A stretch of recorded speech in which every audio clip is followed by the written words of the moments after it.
Hello, everyone, and welcome back to Nearly 90's. We're your hosts, Jonah and Bryce. And we're back doing episode 7, if I'm not mistaken. Yeah, episode 7. And we actually we got a short lineup this week. We don't have too much to talk about, but on our lineup, let me pull it up. We got we're gonna talk about We're gonna talk about the new DC lineup. We're going to be talking about the My Hero, kind of just the season finale, kind of all that in general, just the full wrap-up of it. And then we actually watched Evil Dead Rises in theaters. So that will be our final thing, is our review on that. So yeah, jumping in, the new DC film lineup. So you what...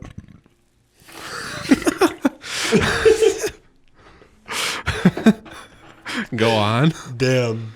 I'm keeping that in. What have you heard about the DC film lineup? Do you know any of the films that are coming out? I don't know anything other than the stuff that's already been given trailers, like Blue Beetle and what was the Flash? Yeah, the Flash and Blue Beetle. He said, who's he? James Gunn, excuse me. Okay. James Gunn came out and he released a bunch of stuff, pretty much saying that I think they're keeping Wonder Woman, Shazam.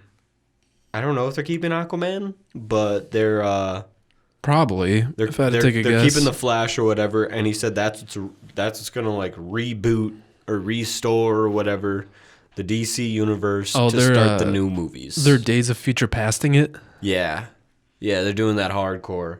But so the first thing, well, I guess they're keeping their Peacemaker. They're keeping Peacemaker and Suicide Squad, which I find kind of bullshit, just because. I like Peacemaker. Well, I think it's good. I just think it's like, well, if you're kind of getting rid of everything else, then why are you just keeping the stuff that you already made?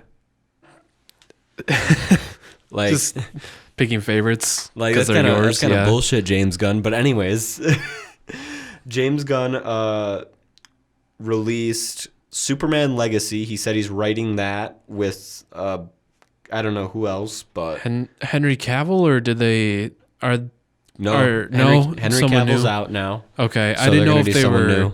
I didn't know if they were salvaging him being in there, or if they're just like, no, new Superman. No, I mean, pretty much. Who was it? Dwayne "The Rock" Johnson wanted Henry Cavill back, and he wanted to do the whole DC universe, surrounded by those two, pretty much. Yeah, like they would be the center points. Did you see Black Adam? No. Do you know what happens at the end of Black Adam? Yeah. Or care? I mean, I know that Superman comes in and he's like, we gotta talk about you, Black Adam. Yeah, because apparently The Rock wanted the whole center point of DC to be Black Adam versus Superman, which I find not Black Adam versus Shazam. In fact, I think he didn't allow Shazam in his movie, and vice versa. Mm-hmm. Yeah, I'm pretty sure Shazam was supposed to be with Superman, but he didn't want him in, which I'm like, what? Which is crazy. Because he didn't want like a funny comedy, like Little Boy, what is it, like Big with Tom Hanks type. He doesn't want a comedy. He wants it to be a badass titans fighting each other, gods fighting gods, not like the funniness of Shazam. At least that's what I think, because Black Adam's not funny. Sure, it has like the PG-13 family comedy humor in it, but it's not like he himself is a funny character. Yeah, he keeps himself pretty serious comparatively.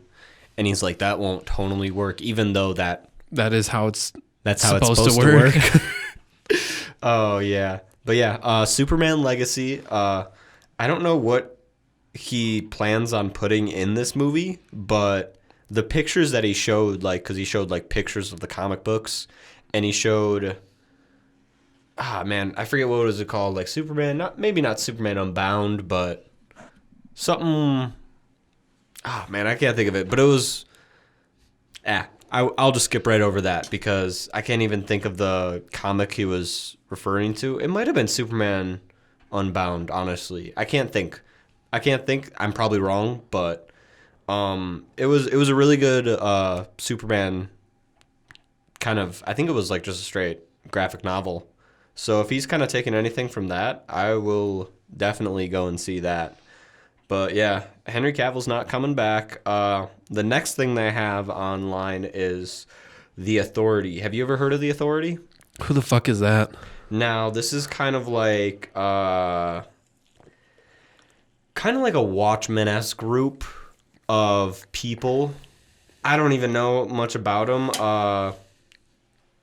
This dates back to so it's a 1999 comic book series published under DC and Wildstorm imprint. I don't know who that is. It's a group of 7 heroes of very high concept superpowers. One, Jack Hawksmoor, is psychically bonded to cities, drawing his strength from them. What? I don't even know what that is. And honestly, how obscure can you get to the point where people start to not really give a shit anymore? See, that's kind of my problem with it, is that like I'm not gonna go see this because I have no connection to this. And he's like, man, this is my passion project right here. Is that The Authority? Man, I love these characters. I'm like, who are you talking about, James Gunn? Yeah, I don't know. I don't know if I like all the let's keep getting I can't say it, as obscure with it as we possibly can, because it seems like with DC, every time they do like the curveball obscure character or group, they always kind of piggyback off of the iconic characters for the marketing. Mm-hmm. Like Suicide Squad sure was like a group of C-list and lower DC villains, but leading the squad was Will Smith as Deadshot and Harley Quinn.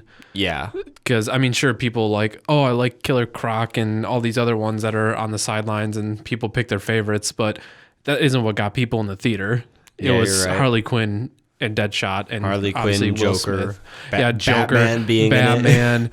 Like, I don't know if DC actually has made a group of obscure characters without a big name to get it off the ground. Like Marvel has taken bigger risks with stuff like that, yeah. But DC, they always like slide in an iconic character to get the attention. See, and what I think James Gunn is trying to do is he's trying to do what they did with Iron Man, because he was like a B-list, C-list character when he started until he got more mainstream, but that didn't happen until the first Iron Man movie came out. So I feel like he's trying to take that approach, but I don't know if it's going to work how he thinks it's going to work. Because, I mean, technically the next one that's on the line is it's called Batman Brave and the Bold, is what he's calling it. Isn't that one of the animated series? It's one of the animated series. So he's not taking anything from that series per se, because, I mean, well, it was a great series. Let's not get ahead of ourselves. But he said he was taking from, I don't know if he'll say it in here. Yeah, he's taking from a Grant Morrison Brave and the Bold series. That's not the one with Bane with the red venom tubes and Joker with the shuriken? That's the Batman, I think.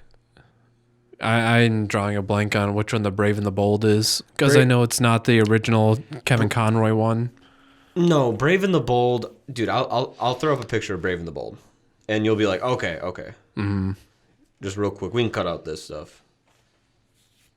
Yeah, because I mean, the only thing that comes to mind is Kevin Conroy one. That one that I grew up with, watching a lot of, with Joker shuriken cards and the red venom Bane, when Mr. Freeze actually has a chunk of ice on his head, not just a fishbowl. Yeah, that was the Batman. Yeah, and I really liked that series. The first 2 seasons of it were really good, but the 3rd season kind of fell off, I felt. But the Penguin was really good in it. Oh yeah, no, it's when they started it. I felt like they were trying to appease to like more of like the preteen audience. Okay. When they got into the 3rd season, they were kind of more geared towards kids at that point. I feel. Yeah. All right. So you got that Brave and the Bold. Brave and the Bold. Have you seen this? Oh God. You remember this one? I don't remember watching. Networks. I do not remember watching it very religiously. Dude, but it was great though. If you caught an episode of this, it was like Batman would be going on like otherworldly shit. Like some really cool ass shit where like he would be like driving down the street or something, and the Flash is just like a ghost running at him, and now he has to figure out what's going on with the Flash, and it turns out like the Flash is just being like ran like to death pretty much, just like on this like power like spinning hamster wheel. So James Gunn just wants to take the name of this then, or does he want to adapt something from it? If I'm looking correctly, I think there's actually a comic called that. Okay. And if it is, then I think it's probably the Grant Morrison one that James Gunn brought up that he's inspired by or whatever, because it's a Damian Wayne and Batman storyline. Okay. Dude, why is my internet being so slow right now? No.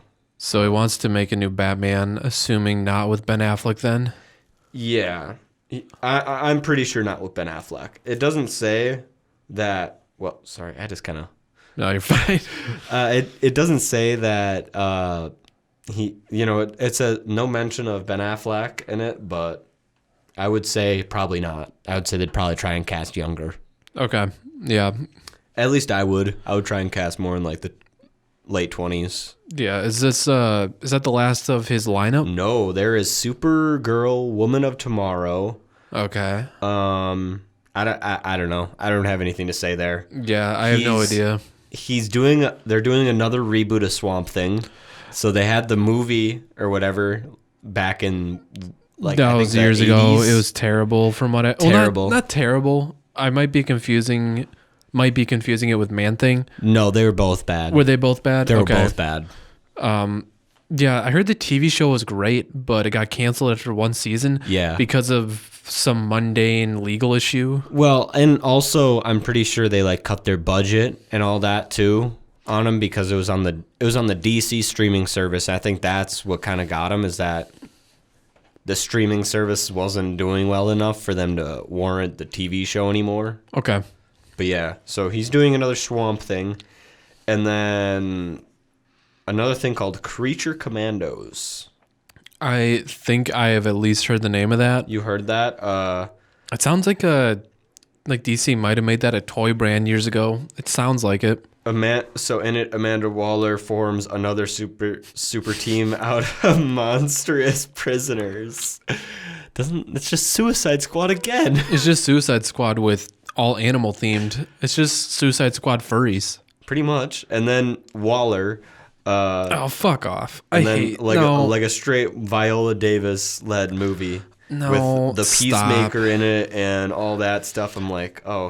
The second you start to hear stupid ass spinoffs of the non-powered side characters, that's when it gets dumb. That's when it gets so stupid. Like back when Amazing Spider-Man shit was being made, and people are like, the Aunt May spinoff. The Aunt May spy spinoff. No, it wasn't her being a spy. The idea wasn't. It was her parents being spies or something. No, I'm pretty sure it was an Aunt May. Like she undercover was a spy thing. Oh, yeah. Fuck off. Low key. All right, we're not done. There's Booster Gold. Do you know who Booster Gold is? Yeah, I do know Booster Gold. So Booster Gold is going to be getting. I think it's going to be.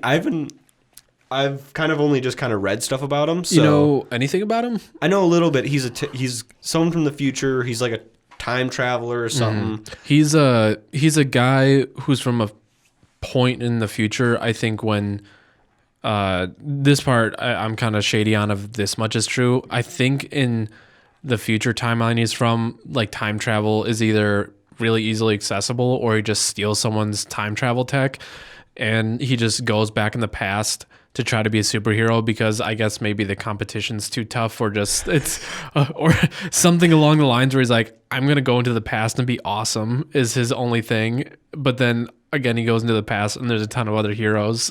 And then he's just a kind of a comedic dork. He's got I think he's got like a laser pistol. He might fly. He's got a little robo drone companion guy always with him. That's cool. He was supposed to originally be in the Blue Beetle movie because the modern New 52 one with the scarab, how it's like way more of like a weird like alien morphing on him. Yeah. The original Blue Beetle is more like a dorky like Detective Gadget type character, and he's like best friends with Booster Gold. Yeah. So for like years, they kept saying they were trying to make a Blue Beetle Booster Gold movie, and then they kept scrapping it, and now it's just Blue Beetle.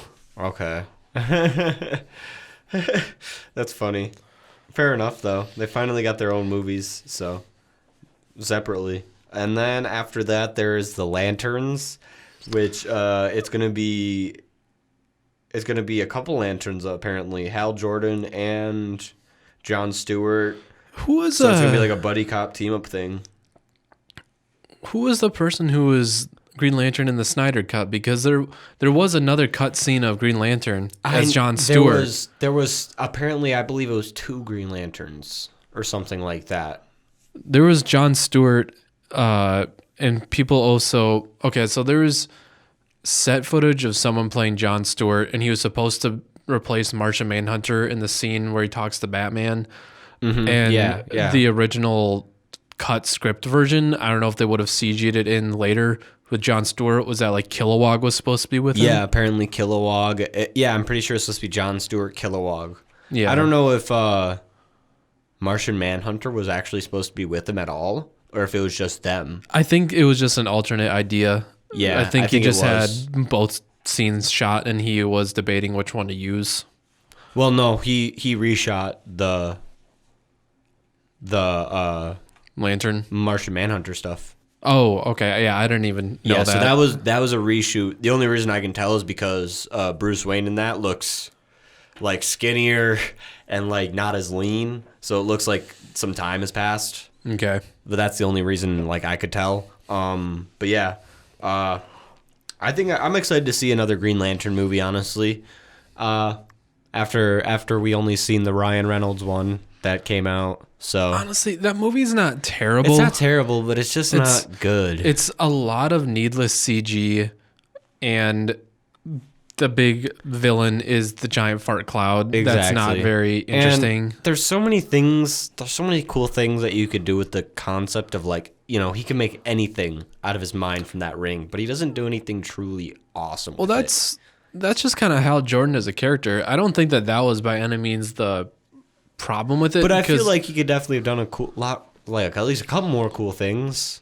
I think if anything, it was just the generic plot, and again, just That's like fair. And just why CG his entire body and every single possible thing in the movie. It's really not necessary and just looked goofy. I really don't know. Then Taika Waititi was in it as his little funny sidekick guy. He was a sidekick. Oh yeah, good on you, Taika.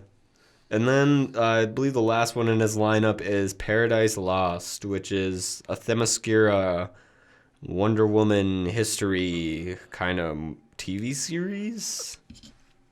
That's beyond me. I don't know about that one. I don't know.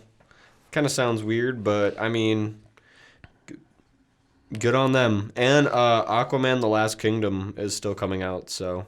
Isn't that that's horror? They're going down into the trench movie. I don't know. I think that one got cut. But what? Yeah. Weren't they already filming it? They had set photos of him with like a. Well, I just know they're filming Aquaman 2. Yeah. Oh no. Oh no. Yeah. I thought that the second one was still about the trench. Oh, is it? Because I thought they were going to make a straight separate movie about the trench. They were. I think that one wouldn't surprise me if it got cut. I think it probably just got meshed into the That Aquaman one was a 2 fucking script, stupid idea anyway. Well, It's like, why? No one's going to want to see it, and it's not going to represent anything DC It's not going to branch off into anything interesting. It's just people saw some cool fucking Dagon's looking creatures, right? And they thought like, oh, that's creepy and cool, and it's James Wan. And bro, James Wan doesn't commit to any fucking horror franchise. He makes the first couple bangers, and then he leaves and lets the franchise rot to crap. Like he did Annabelle. Did he do Insidious, or was that Lee Whannell?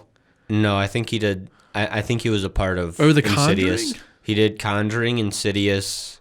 He did the first one of Conjuring. I don't know if he came back for the second Conjuring, but the second Conjuring was still good, I think. Yeah, he has a thing for starting off and spearheading banger horror franchises, right, and then leaving and letting it just turn to crap. Right. Yeah, no, I don't think he did any of the Annabelle movies. He did the first. No. He didn't do the first one. He was probably a producer, but that was I think he helped, but he sure shit didn't like lead the project on that because that was garbage. Oh, trash. Straight trash. But yeah, I mean, hopefully, I I got nothing with this lineup, man. It's not like I'm excited. Honestly, at this point, I just let DC die and just fully reboot. I'm sorry. Like, I know they keep trying to just like they're in fix it. they're in too deep because they had a really honestly like a really good starting cast for the whole lineup of like Justice absolutely. League. It was like set up for perfection, but then it got fucked. But they're like, well, we already have like the dream cast that we don't want to reboot and get rid of and recast and start Right. from scratch, which I get. Like Henry Cavill's a perfect choice for Superman. Oh, yeah. And everyone hated Ben Affleck at first, but now everyone loves him as I love Batman. him. Gal Gadot's perfect as Wonder Woman. Oh, Jason hell yeah. Momoa is great as Aquaman. Like their whole casting's great. It's just the writing and the whole trying to rush a like 10-year project into a couple years the way Marvel did. Fuck Right. them. And now they're just desperately trying to like scrape up their shit pile they made. I know it kind of. I wish they would have just like stepped back and would have been like, "Hey, we're rebooting now. Like this is just a straight. Hey, we're gonna start with Superman again, and this is what's gonna happen, and we're gonna go from there." Yeah, But and not to say that it was a whatever. bad idea to start with the Zack Snyder film, but Dark Superman Zack Snyder was not the good foundation. because it wasn't originally. It wasn't supposed to be that. No. it was just supposed to be like a legit Man of Steel Elseworld story, like a one-off kind of thing. Yeah, and then they try to make it. Oh, we should make this into this is our universe now. No, that was a bad idea. And I mean, I'm not one to like trash Zack Snyder. Like I liked Man of Steel. I liked think all he of makes- his movies, but Yeah, he makes his own good movies when they're his like original ideas and stories. Exactly. When he tries to take something that's meant to be like a hopeful, fun, uplifting character and story and then makes it dark and gloomy, I don't like it, but I'll watch like fucking 300 or so old 300's technically not his, that's a comic as well. But when he has something that's not again meant to be something else and something a little bit more original that he makes his own, I like it. Just I didn't like Superman. I don't like how he takes like That's fair. fun, hopeful comics and makes them into just kind of a gloom fest. that's fair. That's fair. I still like him. Again, no, I Yeah. like him. Just Yeah. not. I like his original pieces and work that I he guess I makes. should say I like his Man of Steel movie, like just like hardcore. Like that movie hits hard for me. I fucking love Zod and all the antagonists. Also, I honestly think the movie could have just been Feora Ul and Namek, and the final fight could have been in fucking Smallville, and I would have been satisfied. I That think fight was awesome. I think the movie could have been about Feora and that dude from Law and Order. Dude from Law and Order. What was that dude's name? He was the dude who had like a straight like love crush on the chick, and they're about to have like a knife fight together in the movie. I don't know what you're talking about. He crashes the plane into the ship I at don't the end know. of the movie. Oh, that guy? Yeah. They had like a weird like he had like a weird like crush on her. Like the first time he sees her, he's like, oh my god, I think I'm in love. Can you blame him? Bro, imagine just dun dun dun dun dun dun. Honestly, though, that movie, I loved it all the way up until it reaches the third act, and then it starts to drag pretty hardcore. That's fair. Because again, like you cut out a decent chunk of the unnecessary, elaborate plot, and you like center around the final fight being that epic Smallville fight, and it's fucking awesome. Yeah, if you would have condensed it, you gotta go big or go home, man. Gotta go big or go home. Honestly, it's one of those things where if this was like the third movie in a trilogy, it would have been awesome. It's just a bad setup starting film. Yeah. I feel like, I don't know. I guess I will say one thing I don't like, I do and don't like, is the disjointed, what is it, the Christopher Nolan kind of storytelling, where it was like kind of told, where it was like we're seeing the past, and then we cut back to we cut 25 years in the future, and now we go back to the past. Yeah. And then we go back to the future again, and now we go back to the past. So, I think that was actually more so like a freaking, it was a Batman Begins thing, man. Yeah, honestly, it was. I will say that the movies are very similar. Yeah, Straight up. choosing like the kind of like the final boss type villain as the first movie, Right. Like way too much at stake for the first film, kind of. Superman travels around the world to try and figure out who he is, just like Yeah. Batman. I mean, it's not exactly the same, but it's still kind of the same. Actually, I don't know if I'd prefer to watch Batman Begins or Man of Steel because I Really? mean, hot take, I don't really like the Dark Knight trilogy that much. Really? It's not. Well, it just doesn't work for you? Christopher Nolan tone is fine. I think his tone is really good for his movies, like cinematography, all that stuff. But like Batman, I'm sorry, Christian Bale still doesn't sell me. I think his fair. supporting cast is what carries every single movie. You're kind of right. Like every single time, it's always the antagonist or his supporting cast. Like Gary Oldman is Gordon. Third one, isn't it Joseph Gordon-Levitt as Robin? Well, not Robin till the end of the movie. That's the third one. Yeah. Every other movie still. I just think it's always his supporting cast and his antagonist that really leads the film. Yeah, that could be it. That's fair. It's Also, it's for an action. Well, not action, but I'm sorry. The action sucks ass in The Dark Knight. It's only the vehicle scenes that are like actually like well thought out and really action heavy and good. The first fight scene in Batman Begins is like 50 cuts, and it cuts every time a punch is even like swung. The second I saw that in Batman Begins, I'm like, this shit sucks. oh my! It's just it attacks you a little bit. I get it. I'm just not into the vehicle chase stuff, like Star Wars and stuff. I don't really care about the spaceship battles. I'd rather see a lightsaber battle. And yeah, in Batman, I'd rather watch a cool martial arts fist fight than Him the Batmobile like going up against tanks or something. Yeah, Like, I'd much something rather. dumb. I'd always much rather watch the melee than the vehicle fight. Oh, absolutely, 100%. I agree with That's you. just preference. Some people might just only want to see the cool cars go boom, or Yeah. like the spaceship fights, and that's just again preference. That might be all you need, and you think the movie's great because that's all there is for action. But that's just preference. I don't prefer it. That's fair.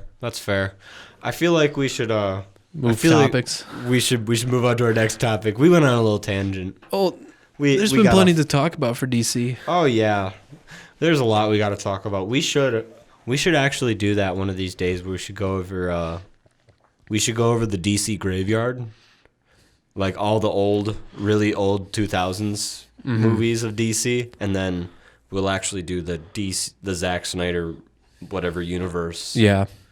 I think that'd be a cool episode or two to do.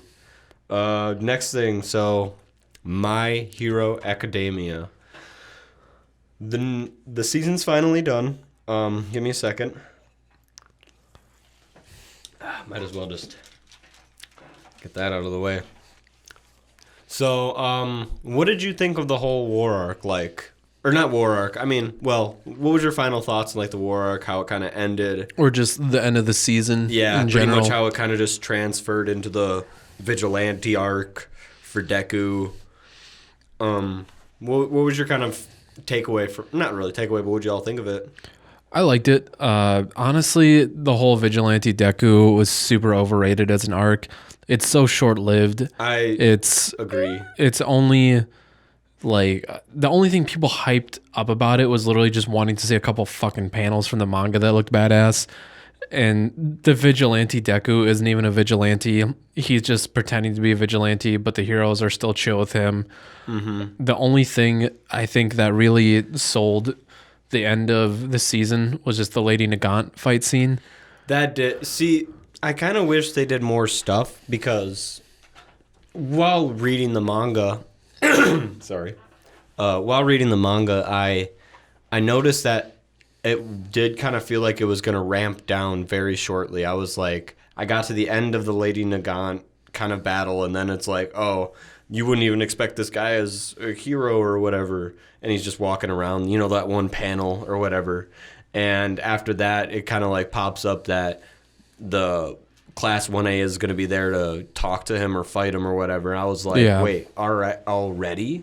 They're already going to take him back? Yeah, it was like, what, fucking couple months technically? It was in real technically time? a couple months, but I feel like they could have And I thought that's what they were gonna do. It wasn't in the even anime. a couple. It wasn't even a couple. was It was like like 2 30. months. It was like a 30 days. Because then at the end they said that when Deku left, they were anticipating them to make their move again in like 2 months, and it was only like 38 days. Oh yeah, It wasn't even that long. It was a little over a month. Like I really wish they would have extended it because I thought I was like, oh, that's how you would do it in the anime is like if you like, I would milk that because that's kind of like I feel where the character should start kind of going off on his own, doing little adventures, doing this, that, whatnot, dealing with Lady Nagant and other assassins too. Like we barely got to see any of the other assassins that Deku took down. Yeah, like that would have been so cool to see some of that shit. If this was JoJo's, you could make an entire season of all the assassins that would go after him, and they'd get like an episode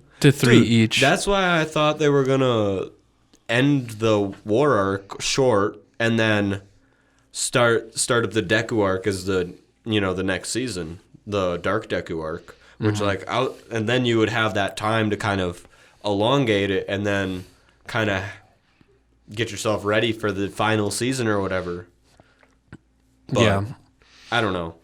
I'm still curious. Yeah, I'm still curious where it's going to end because they're finally doing like the international heroes thing. Oh, which is interesting. Yeah, they're finally bringing in all the heroes. Do you think we're going to get kind of like, I haven't seen it in Naruto, but isn't there like a giant like ninja war? Yeah, there's a whole war arc near the end of Shippuden.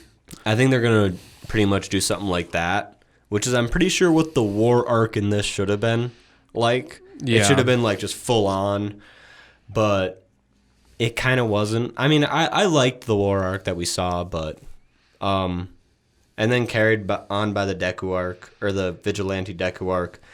I just kind of I wish it was a little bit longer. That's my only complaints. I will say that I did like not really like the callbacks, but everything like Deku's classmates trying to get him back in, I thought that was really touching and like I was like, dang, this man at this point is pretty much just trying to wear his mask so you can't see his tears. Yeah. What do you think of Star and Stripe? Oh yeah, that was the final final thing they showed. Yeah. So is she pretty she's like this, is she like a sidekick of No, I think because remember they always say that he went to the U.S. for a bit. Yeah. I think he like basically shadowed over her / took notes because she's like the U.S. All Might almost. Okay, that's kind of what I was thinking, but I thought in one of the movies they show some of what he does in America. Yeah. I was like, that's cool.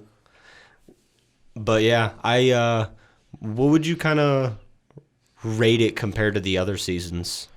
I'm trying to think. Does it start kind of with like them raiding Shigaraki's lair and shit like that? Because if that's kind of where the season starts, if I remember, it was really solid. It ramps up right away. Like there's no like lag time or anything. And I feel like I feel like the animation could have been a little bit more crisp, but I don't know whoever animates it. I never remember the name, but I mean, as fucked up as it sounds, it's like it is only My Hero. I know. I know My Hero fans will not like when someone says that, but it's like I know, but the visuals kill it in Demon Slayer, but it's not Demon Slayer. Yeah, type visuals. It's not the fan base of Demon Slayer, Attack on Titan, or anything. Right. Or I get it. It's still one of my faves, but it's kind of, not to say it's like just corny superhero stuff, but I mean that's superhero stuff is so oversaturated that it's hard to justify just dumping a ginormous budget into a superhero anime. I get it. But yeah, overall I would definitely I'd agree with you. I like the whole I'm tripping over my words right now. There wasn't a time that I felt like it was dragging or like, dang, I want to go watch something else, Like it kept me intrigued the whole time, I guess. Yeah. So, just hit my mic. That was definitely on that definitely picked up. But yeah, I think we can probably move on to Evil Dead Rises. Sure, yeah. Ooh, alrighty. So we saw Evil Dead Rises. Do you want to do a spoiler-free and then non-spoiler review? Kind of do something like that for them? Because we haven't done a kind of like a straight new movie review yet. We could just do a spoiler warning and just say fuck it and talk about it. Fuck it? I feel like we can really get into it deeper with that. Yeah, with no restraints. Yeah, so big spoiler warning right here for Evil Dead Rises. We're gonna be going through the entire movie. We're gonna start from scene 1. And we're gonna start straight from the cabin. We're gonna start from the cabin. And we're gonna go from there. All right. But yeah. I mean, do you want to just start breaking this movie down, just for like go through it scene by scene? Yeah. Did you really think that this is gonna be like a cabin in the woods movie again? I straight up thought it was, and I was ready for it. Because, like, I mean, remember, I didn't see any of the trailers, so I was like, all right, let's... I was surprised that they even had a cabin in the woods scene, and it's just at the beginning, more as a reference, if anything. Yeah. But, yeah, they start out with the cabin in the woods, and I'm like, oh, okay, this, again, like, this is just a little reference. This obviously is Or, I guess, would it also, like, subvert your expectations as well with that scene? I guess. It did with me. Yeah, because you never saw a trailer. I was pleasantly surprised when I saw the trailer that they were going for something other than Cabin in the Woods, because it's been a ginormous franchise so far that's been nothing but Cabin in the Woods. Yeah, I get it. So something new was like, it's not to say it's about time, but it's like, oh, like there's so many possibilities because you have never ventured out past it. It's a fresh take. And then I was completely confused because then we cut to this after the credits. Oh, dude, I laughed so hard when the chick, what does she like, fall in the water after like chopping her face off with the drone, falls in the water, and then just rises out of it like T-posing. As the title comes across the screen as well, I'm like, and it was just blasting loud. Evil Dead Rise. Oh my god, dude. Like almost ear raping, like just aggressive, bro. What really caught me off guard was, well, first of all, when the girl's sick in the cabin, you obviously know she's gonna go full deadite. Yeah. But what I didn't expect to happen was for her to straight up bare hands scalp her friend, just grab her by the hair and yank her with so much force it scalped her with ease. Though it looked easy to her. Like that was just the visceral reaction of me in the theater. It's like, ugh, like oh god. Not scared, but just the actual like the action itself just caught me so off guard that was the way she was going for it. I was giggling at that. I was like, damn, dude, that shit came off clean as hell too. I was like, all right, this is our movie. What's gonna happen now? Everyone looks like they're about to die. And then we cut to 2 days earlier? It was the day before. Or yeah, it was like 1 day earlier. Yeah, 1 day earlier, and I'm like, all right, how do we get from this place to this place? I'm like, oh, is it gonna be like it's gonna start in this apartment, and then they're gonna try and run away from it to go into a cabin, and then I'm like, oh, this is gonna be cool.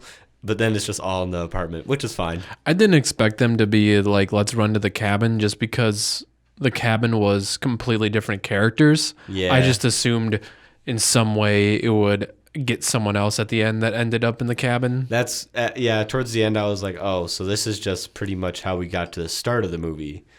In Is Medias Ray, I'm pretty sure is what it's called. The start of the movie is your end of the movie. Yeah. But after that we get introduced to this family of 3. 3. Is it 3? It's 3, and then the mom and her sister, so like the aunt technically. Yeah, so an aunt and then a mom and 2 siblings. So a tattoo artist mother and her 3 children, father leaving them, her sister's coming to visit just to see how they're doing, even though her sister's... She's pregnant, though. Yeah, she's pregnant, and she hasn't told anyone. Mm-hmm. The mom tried to contact her sister because of the divorce, and she's pissed, kind of low-key pissy that she didn't respond to her. Yeah, rightfully so. I mean, it took her 2 months to actually just go and talk to her again. Yeah. Like, dang. All right. fair enough. But then the earthquake happens. yeah, there's an earthquake that happens, and it reveals this like basement under the parking garage. They mention that it used to be a bank, the building itself. Yeah. But so like there's an earthquake. Two of the kids that were running to get pizza in the parking garage, they like see the basement that's kind of like kids. It's 3 kids. Three kids. They see like the unearthed room from the earthquake. They go check it out, like, oh, it's just like a bank vault that was in the basement or something that got unearthed. And then they find, I guess, like a Vatican that hid stuff in the bank, which I don't know how the fuck you put a coffin in the bank, because there was like a coffin down there too. Oh, yeah. Because the kid finds the book in like a coffin. Because at first I was like, oh, he finds the vinyls and like some shit. He's going to find like the book in like one of the safety deposit boxes or something. And no, like he finds some of the stuff in those boxes, but the book is in a fucking coffin in the bank for some reason. It's just, I was like, all right, fair enough. But that kind of leads us into how the book gets reopened, or not really reopened, but yeah, I guess kind of reopened onto this family. And then the curious little shithead brother who's into anything bad decides to listen to the records, which gotta sample it, man. Yeah, which he plays the records that say the name that unleashes the evil, as I think the original Evil Dead does. Only I think that one's like a tape recorder thing that Ash plays. Yeah. This one, it's on some vinyl, and of course they don't put the warning not to listen to it until the very end on the last LP. I'm like, what? Typical horror fashion. Later on, when they play the other vinyl, it's like, please do not play this, or like, proceed with caution. This shit evil. Right after they say the demonic summoning spell in the second LP. It's truly bullshit that it goes that way. But I think it actually that leads into the mom is going into like, she like goes down the elevator, and I found it hilarious because like, doesn't she like get blasted back into the elevator, and then the elevator like launches up to the top floor and then just falls right back down? Yeah, something like that. And they were tasteful enough not to do the evil has sex with her to get inside her. Oh yeah, I thought they were gonna do that. I thought they were gonna do it, and I'm like, God, can we not do that? That's so fucking gross that's even in the original. In the 2013 reboot, they just did it even grosser. Right? They were like, well, it was in the original. And it's like, okay, and this one's like, yeah, we can imply it. It ties her up, and then instead of like fucking her, it just like breaks her limbs, and then they're just like, she's being possessed. Okay, thank you. Dude, cut. That was thank you for not showing and kind of scary. I will say that. Yeah, it was scary, and it's just like, okay, cool. It possessed her. It was scary. It like captured her. We don't need ghost rape. Right? Yeah, we don't need that shit. I think it made everyone cringe. Who've seen both the versions of the scenes? Come on. I was like, okay, yeah, you can tie her up to reference it. Don't show it, please. Hell yeah. You can. I mean, you could even imply that maybe it happened later, but no one wants to see that shit. Mm-hmm. So when does she start turning into the Deadite again? Well, remember, like pretty much right after she goes back into the apartment, and at first she's just kind of like brain dead stupid, and she starts just tossing eggs in a pan and talking like a moron. Yeah. She drops dead, and then I think doesn't she like puke up a bunch of shit? Yeah, she pukes, and then they try to get her down the staircase, which miraculously from the earthquake is destroyed, even though it looks like you could fucking just hop it and make it anyways. It was just a bunch of CGI put together. It looked really bad. Yeah, they imply like they can't leave because the elevator's broken and the staircase is destroyed, even though the staircase is just like a clump of CGI concrete that they could probably just jump down. Mm-hmm. Some real bullshit, pretty much. So yeah, the mom supposedly just after vomiting her like soul out decides to drop dead. They close their eyes. Some neighbors are coming over to say respects as the storm blows over, and they can't escape, and then her eyes open when they try to close them out of like a respect thing. Yeah, dude, and she was full on being a dick about it too. He closes them, and then she's like, "Fuck you, I'm just keeping them open, man."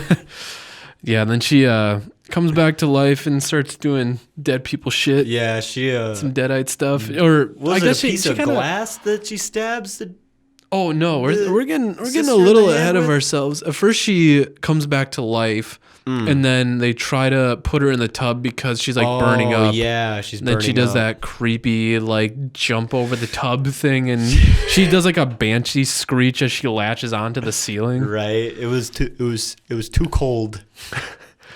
And then sometime around that, she starts going ape shit, grabbing pieces of glass and stabbing people, and they manage to get her out in the hall and outside of the apartment. they just leave her with the neighbors, and then probably one of the best shots in the movie is looking through a peephole from the apartment, and it's just watching her kill the neighbors through the peephole. It's funny because it just goes from left to right. How she just kills. Yeah, first she like chews out the neighbor's eye, spits it out into his son's throat, and he chokes on it and dies. Then she takes the little boy, and they imply that she ripped his arm off because you just see his body fly up against the wall with the arm missing, and he dies. And then like this is the one that I laughed at, is when she gets blasted by a shotgun. Oh yeah, just gets blasted back. Yeah, one of the neighbors mentions that he has a gun, and they're like, "Oh, don't use that. People are already panicked enough." But then when she's killing people in the hall, you don't see him shoot her, but she just flies back. Right. Just. Oh, dude, I honestly think if that movie would have been just from the perspective of the people, that would have been great. Mm-hmm. I mean, it probably wouldn't have been a great 2-hour-long movie, but man, that would have been a funny-ass short film. I think the movie would be amazing if they replaced all the visceral sound effects with little wacky cartoon noises.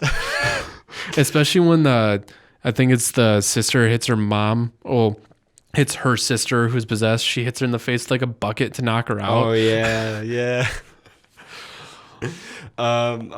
So after that, isn't it the littlest daughter or whatever lets the mom back into the apartment? Yeah, that was okay. So this movie is not, they're not straight up hit with the stupid rays, but the little girl daughter definitely is for falling for that. The mom tries to be like, "I'm not possessed, dear, let me in." The second she like starts to unlock the door, it still has like the chain lock on it. Tries to grab her, immediately freaking out.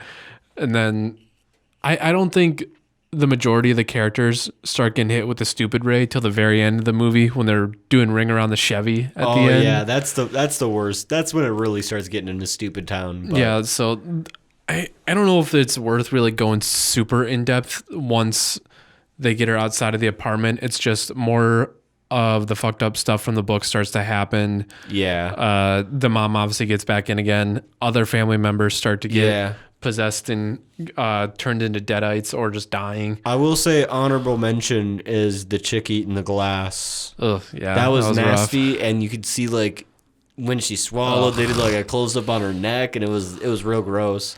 I liked it though. Yeah, and then also actually before they even get to the car, I want to say another part where I'm like, this is straight up just like either some lazy writing or they're just stupid ass characters. When she stabs her sister in the face with scissors, and then they like do this heart to heart between the aunt and the little girl, like we're gonna get out of here now, sweetie. It's like, she's right there, right? Like what they're like doing this heart to heart with the possessed deadite mother right next to them with scissors in her face, and they just imply that stabbing her in the face is enough to incapacitate her. And I can't forget if by this point the aunt listened to the rest of the vinyls. She did. So at that point, she knew that even if you try and kill them, they're still going to come back to life. Yeah. So they imply you can't burn them, can't cut them up. There has to like somehow just be nothing left. Yeah, like they have to be not even mincemeat. They just have to be. They have to just a puddle of blood. Yeah, essentially to get rid of them. There can't be anything left. And then the very end, which I thought was the amalgamation. So at the end, the last thing in the book that comes true is the mother and two other kids that are turned into deadites. They like fuse together. A bunch of them.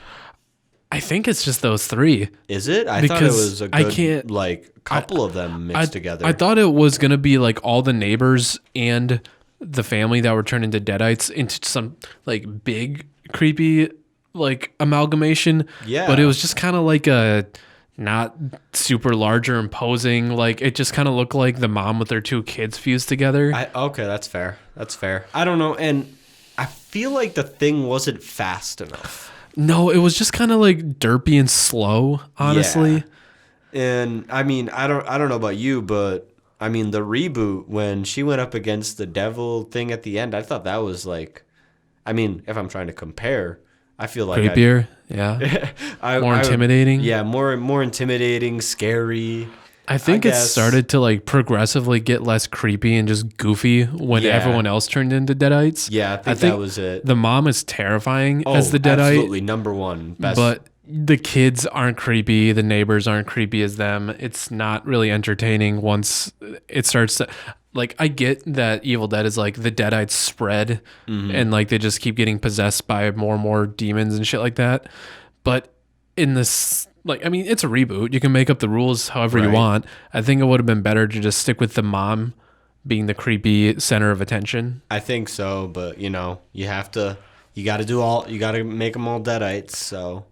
And again, I would have been fine with kind of like the monstrosity monster at the end if it was a little bit more intimidating. Oh yeah, because I was expecting like some like 7 foot tall like limbs everywhere. Because again, I thought it was gonna be like all the neighbors or people that were possessed in the building. Right. Like I was expecting something like that. Really cool, scary looking shit. Yeah, and then it's just kind of like fuel. Then it's like probably not even taller than your torso, crawling awkwardly on 4 legs. Oh yeah, around a car, and then they think that they can hide from this creature by just like by doing loops around the car when it's on the other side. Like it's some bullshit. Like, all right, this thing has multiple heads. It has to be looking under the car and seeing their feet. Like, come on. And they have like what seems to be like 3 opportunities at least to book it, and then they just stay put. And I'm like, what are you doing? What the hell are you doing? What are you doing? And then doesn't like they're like right about to leave, and then the chick gets yanked in. And she's about... That was so stupid. She's like, come on, come with me. And she's like running with her niece. And where the hell did the chainsaw come from again? Well, it was like in the parking garage at the beginning, they imply there's like some van with the wood chipper, and probably assuming it's like some guy who was like works with like trees or lumber or something. That's fair. Yeah, and I found that so BS how they just like forced one final like confrontation by saying run with me to like her niece, but toss her in front. Right. Why did you take point and go through the gate without her, you ass? Right. All right, first off, why wouldn't you just pick that kid up and run yourself? Yeah. Like that's what I would have done. Why did you just like, why did you let her just lag behind and say keep up, you fucker? Don't make any sense to me, dude. Yeah, and then it obviously grabs her, no shit. And then one final confrontation with the boomstick versus the chainsaw. Right. Honestly, I thought it was kind of lame how I wanted that like Deadite creature to just like hold the chainsaw and just start swinging it. Right. I kind of wanted that. I wanted that to be like its weapon of choice, but instead she just like gets the jump on it and grabs the chainsaw herself. Right. I don't know. I feel like they were like, man, we gotta wrap this movie up, guys. And then no shit, she kills it. She manages to get it caught in the wood chipper. And it's all blood except for, I guess, apparently a finger. Yeah, because the next morning the girl from the cabin at the beginning walks through the garage, and then you see like a finger twitch. So a finger made it through the shredder. It's not dead. And also, I'm also going to call just bullshit even before all that, because they didn't get rid of the fucking Deadites. No, they didn't. They just ran away. No, they didn't even, again, the fucking neighbors weren't part of that like monstrosity creature. It was just the mom and her 2 kids. There are still all the neighbor Deadites in the building. You shouldn't have been able to just walk out. Sure, you faced your inner demons like killing the family Deadites and shit. Did they really face any demons? Their personal struggles aside with their family that's possessed, the evil's still there. Right? I don't think they fixed anything. No, they really didn't. And also calling like double BS. Why the fuck did the evil not fuck with other people in the building? Right? The girl from the cabin who's like, oh, this this girl got possessed and here's how it happened a day earlier. She just lives in the building. She didn't Right? experience any of the And shit that night. First off, if there are more people living in the building, does that mean that more people should have been possessed then? No, I guess they're implying it only fucked with people on that floor and then exclusively when they left the floor to try to escape. I guess. I think that's dumb then. That is stupid. That is stupid. I think it is that- super dumb. They should have thought a little bit better about that. Like, yeah, why was no one else in the building haunted or fucked with? Oh man. And then obviously the evil just possesses that girl, and then the stuff from the cabin at the beginning happens. Yep. And that's the whole movie. It was all right. It was good for what it was. I mean, I couldn't complain. all the seemingly shitting on it aside, I still really enjoyed it. Yeah. I mean, we were laughing the whole time watching it, so. If anything, I don't know. Do you think if they cut out the humorous stuff, would it be better? Because Evil Dead has always been kind of campy horror. See, And they stuck with it slightly, but not like full send. they didn't like fully go with it like, what was it, Evil Dead 2? Like, because Evil Dead 2 kind of went full send with it, right? The full send with the goofiness, yeah. Because the first one was kind of straight Horror. Yeah. Yeah. Which I kind of... I'm a fan of the remake, so Yeah. I'm a fan of the full kind of Horror, keep yeah. it straight horror. But I mean, even in that movie, even in the 2013 one, I still laughed because like it's not a perfect movie, and I laugh at all the Deadites. I mean, the but- Deadites say funny shit too. exactly. They say funny shit in this one too. So now I'm confused.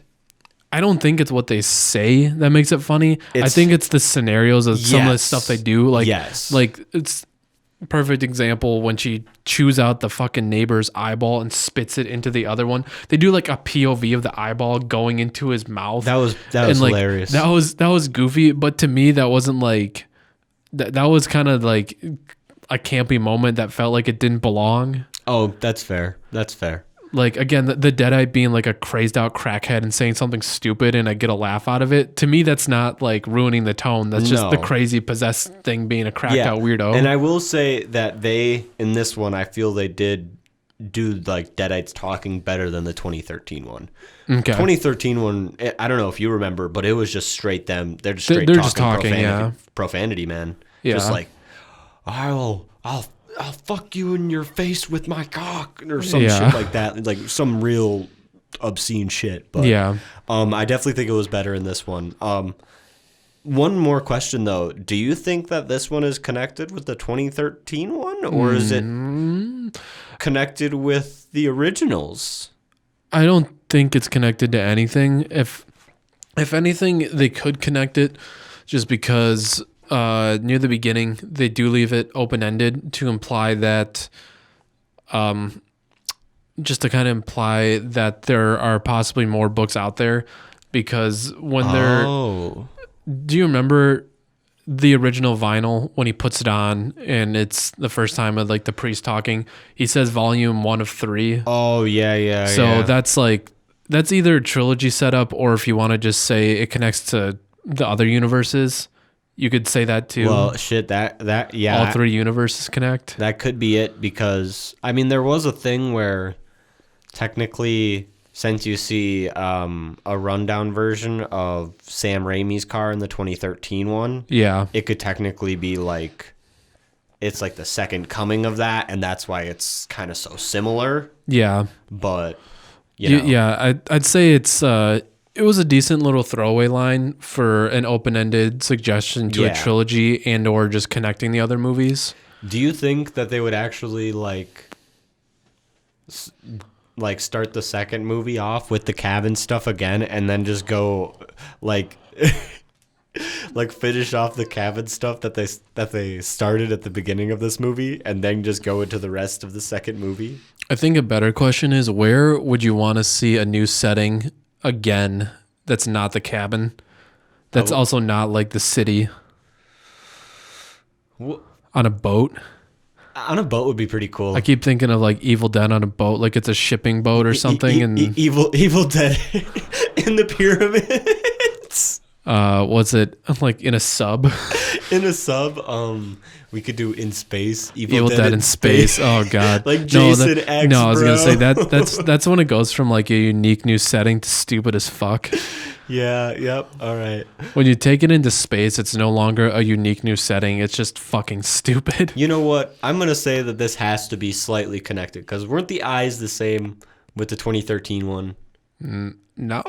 Are you sure? I don't because think they so. were like golden red eyes, not white eyes like the originals. Aren't the 2013 ones like they have like Sith Lord looking eyes? Yeah, but in this one they have Sith Lord looking eyes. Do they? Yeah. Okay. I swear to God.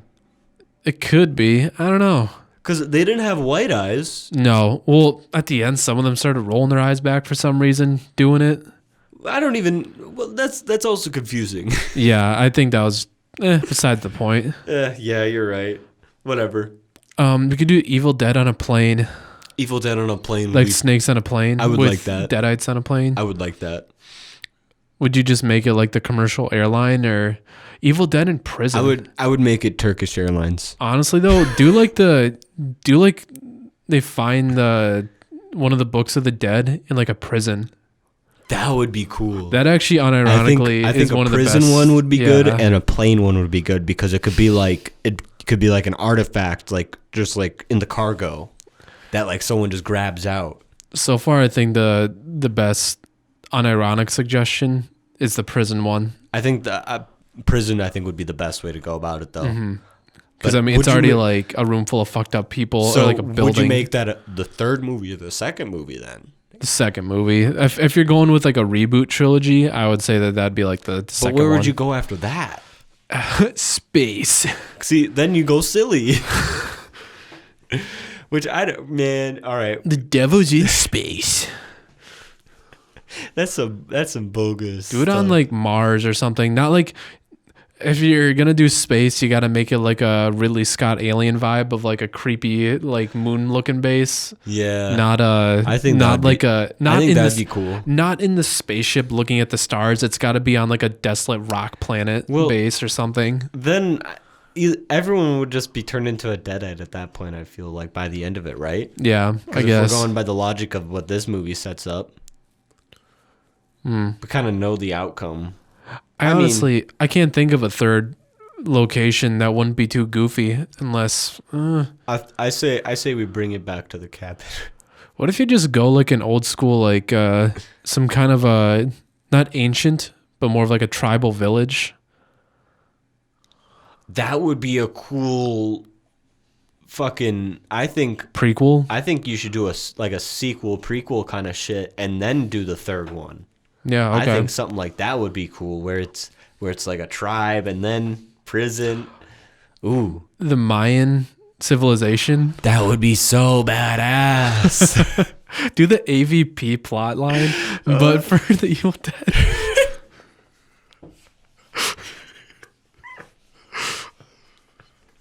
All I can think of is now the music from fucking JoJo's Bizarre Adventures at the end. Their end credit to be music. continued. Yeah.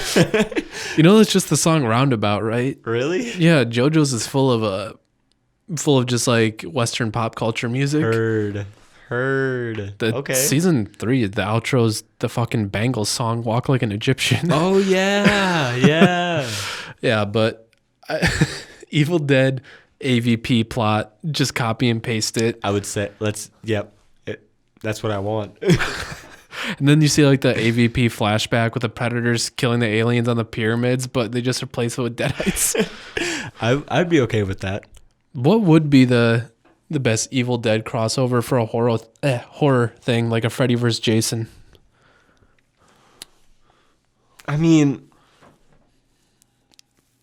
I don't even know, because that would be like, because there's not like a one true like figure of Evil Dead, you know. Yeah, but what would be like? I guess it would be a more difficult scenario, but you could maybe cross it over with another franchise, not necessarily one with a mascot again. But who would that be then? I don't know. I miss crossovers. That's just where my mind's going. Fuck it. Throw Constantine in that motherfucker. That'd be kind of cool, actually. Constantine Goofy ass shit like against the that. Deadites, bro. That'd be cool. Like, what's another iconic like preacher character? Or like God, I can't remember. Bring back that fucking that movie with Vin Diesel. Who's the Vin Diesel movie? Riddick? Riddick. Have Riddick go up against the Deadites. Dude, no. It's got to be Fast and Furious versus the Evil Dead. In space. Oh man. It's Dominic Toretto versus the Deadites. Evil learns what the power of family. Learns what family means, man. Oh, that's some bullshit. Yeah, I was gonna say that that movie Priest, bring that shit back and just make it Deadites. Is that the movie with Russell Crowe? No, that just came out. That's the Pope's Exorcist. Oh, that's that. Okay, never mind. Priest is, I can't think of his name. Oh my gosh, the guy who plays Vision. He was in Paul Bettany. Yeah, Paul Bettany. He's like a priest who kills like demonic vampires and shit. What? You never seen that movie? Never seen it. It's pretty good. I like it. It wasn't super popular, so it just kind of like fell off. Oh. He was also he played an angel. What was that movie where it's like he's an angel during the apocalypse in the desert? Bring back Paul Bettany? Yeah. I don't know. Bring back that movie, but put the Evil Dead in it. It's already like an apocalypse, people being possessed thing. Yeah, fuck it. Why not? No, but you know what? That would be a cool final send-off movie, like an the apocalypse Evil Dead. That actually, yeah, the Evil Dead win. Apocalypse. The Evil Dead win. And it's just like some dude just like trying to like, and it's just like World War Z or whatever the fuck that movie is, but with Deadites. That'd be kind of lame. They'd figure out they could beat the Deadites if they all got sick. Wait, that's how I never seen World War Z. I just seen the visuals. That could be a little spoiler alert. That you ever? I'm sorry. I think World War Z is a stupid ass movie. But do you remember? Fair enough. Do you care about the ending? I guess. No, I don't. I don't really. I guess care. a spoiler alert. Sort of. That movie's not that noteworthy, but if you really don't want to be spoiled, that's the warning. But they just find out the zombies don't want to eat them or like bite them if they have like the fucking sniffles. That's stupid. It's like an animal not wanting to eat spoiled food. They're like, bro, if we just give ourselves like the most minor illnesses, they just leave us alone. That's so stupid. Why do that? But why? Oh, whatever. What would you back on topic of Evil Dead? for the conclusion of Evil Dead. What's your rating? I give it like an 8.5. I would give this. I'll give it a 7.5 because it doesn't like nothing. I should say, okay, we talk about plenty of things that I didn't like about it, but none of those things just ruined it entirely for me. No, absolutely not. Like it was still an enjoyable watch. Like I didn't feel like I wasted $8, but for a ticket to this movie. Especially with having zero expectation for this thing, because oh yeah, I mentioned that watching the trailer, I was pleasantly surprised by the new setting. However, I didn't have any expectation that this was going to be anything other than hot garbage, and it was pretty good. Yeah. So, yeah, I also had no expectations going into this one, so I was pleasantly surprised as well. Yeah, I think 8.5 is pretty fair. I think that's the same I gave the Mario movie. Fair enough. I didn't even see the Mario movie, but should watch the Mario movie. Oh no, I don't know if I can do that. That's a crossover, Evil Dead versus Mario. Oh, fair enough. Fair enough. Are we? I think we're. Yeah, we're pretty good on time. That was a pretty solid list of topics. I think we're all pretty set. All right, I think we're pretty much ready to wrap to wrap it out of here, guys. So, again, we have our other YouTube channels down below if you want to go and subscribe there, because I'm not sure if you are still posting content out in your channel, but I'm always posting content on my channel. So I'm mostly Twitch streaming right now. I've just kind of converted over. I might start turning my VODs into videos. Heard. But if I do, I'm probably just going to turn them into short form content just so I can be a little bit more live on my YouTube channel. But Twitch, I'm on every Monday, Wednesday, Thursday is when I'm on. And then I don't have schedules for the weekend, but sometimes I pop on regardless. But Monday, Wednesday, Friday is when I'm usually guaranteed to be on. And we'll throw a link down below for his Twitch as well. And for sure. Thank you to nekochin and what was the other one again? audysusanto. audysusanto for the cover art and thumbnails. So that's all we got for you guys. So have a good rest of your week. Yep. See ya. Deuces.